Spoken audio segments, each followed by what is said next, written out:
Ayan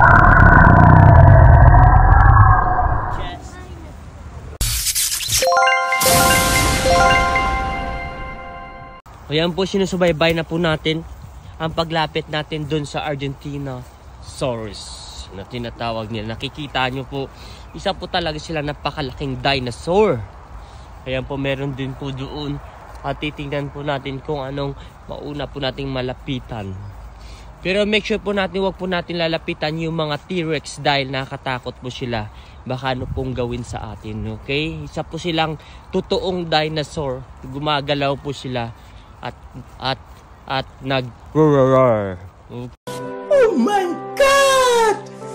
Wow! Okay, so halapitan po natin ito ang pinakamabait na dinosaur sa ngayon, okay? Ayan siya, ang Argentinosaurus. Nakikita niyo po, marami din po talaga ang nanunood. So ito na nga si Kenzo, excited na pumasok dito sa dinosaur in the park. Ayan. Pasok na kami. Wait lang natin. Ayan. Hi there. How does that go? Yes, ito. Mas maganda na. So they're here now in dinosaur check. Check na kami. Last card. I'll check for it. Okay.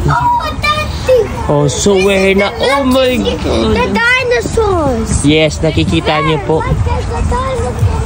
Nakikita niyo po. So dito kami pupunta natin yung mga dinosaur doon. Diba nakikita niyo ang daming tao. So titingnan natin kung ano klase yung mga dinosaur ito. Lapitan natin mga. Pero kailangan po natin mag-ingat dahil nakakatakot po yung mga dinosaur dito. Okay? Daddy, that's... So dito tayo ngayon. Lalapitan natin yung T-Rex. Ayan, nakita natin ganyan po siya kalaki. Okay? Pero dahil matapang po ko, hindi po ako takot dyan.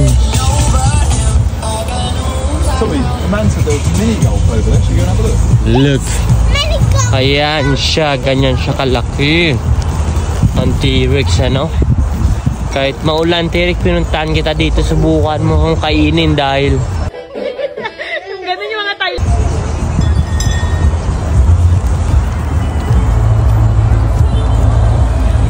Apo, ang laki mo, boy.